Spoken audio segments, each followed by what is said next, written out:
Hey guys, so I just want to show you the oyster mushrooms growing in this fruiting tent.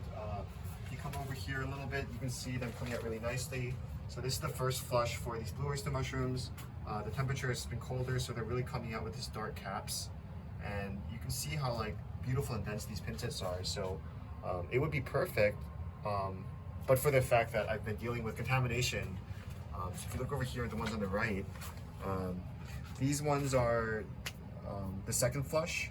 And I had this contamination, this bacterial contamination issue before, where some of the caps were spotted with this kind of these yellow or orangish dots, and yeah, it just makes it look really unappetizing. I don't think it'll kill you if you eat it, but I don't really think that's sellable. So unfortunately, it's been really reducing my yields.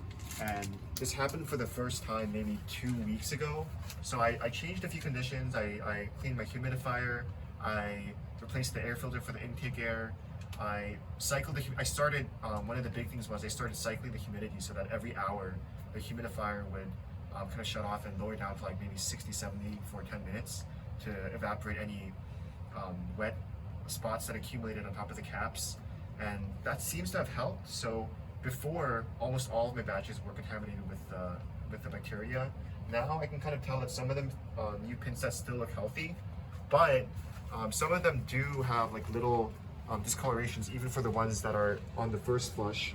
And so for example, this one down here, if you kind of look closer, you can see these little spots on top of the cap.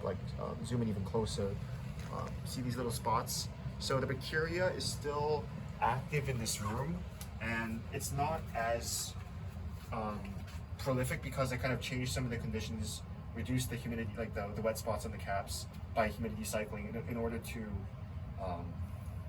make it more difficult for the bacteria to thrive. But this really shows the importance, and it shows the importance of cleaning in mushroom farming. So basically after every major harvest, you're supposed to completely sterilize the room, clean the fans, clean the humidifiers. And if you don't do that, then this is what you can expect. So I'm still learning it. I kind of try to cut corners when it comes to cleaning, but I'm shown again and again that you really can't afford to cut corners when it comes to mushroom farming with cleaning. Yeah, but that's it for today.